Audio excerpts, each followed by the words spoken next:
Hey guys, hope you're having a great Saturday. Today we had game number 5 in the World Chess Championship match between Gukesh and Dean. Very interesting one. A lot of content happened. So let's start.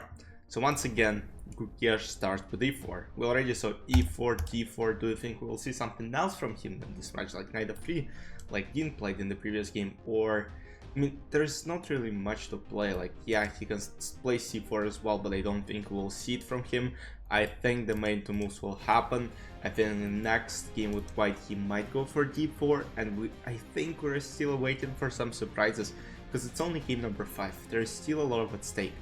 And, closer to the end, maybe we'll see something special. And once again, Dean, after not defending the previous game he played with black pieces, he decided to play e6 once again. Yeah, Gukesh played d4 in the last game with white, but still, we would expect something like e5 in this specific game. I'm not sure if we will see e5 in this match from Dean Loren. Maybe we'll see Sicilian defense. I think e5 will be played only in case he'll lead the match. But if Dean will lead the match at some point, I don't think Gukesh will start with e4, because after e5 the game is basically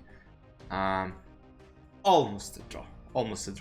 We have d4, d5, and in this position, many people were surprised by the choice of white pieces. They played e takes d5, going for the most boring system in French defense.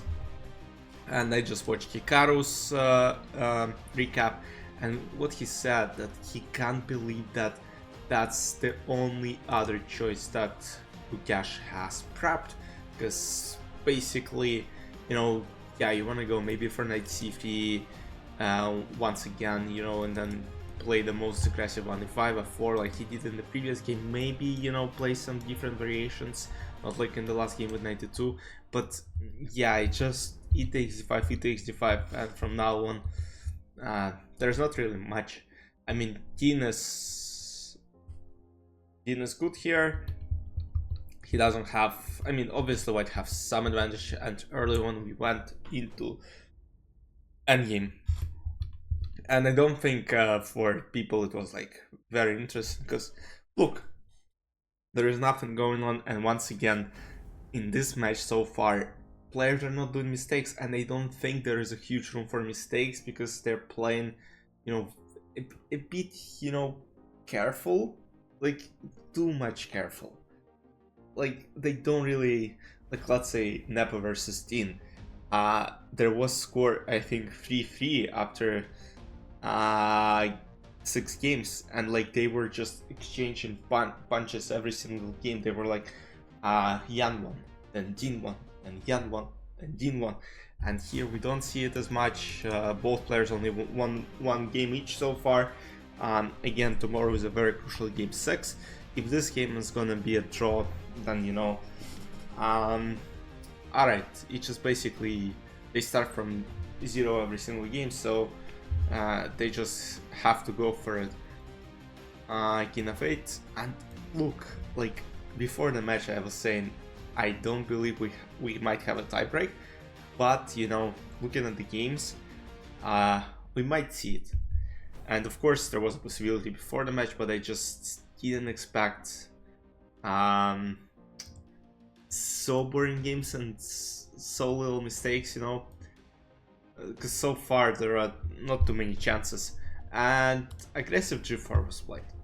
G4, kicking the knight out, and now of course Dean is going for the most principled knight f4, and after bishop d3, knight b6, g5 takes, bishop d7, knight f3, g8, knight e5 takes.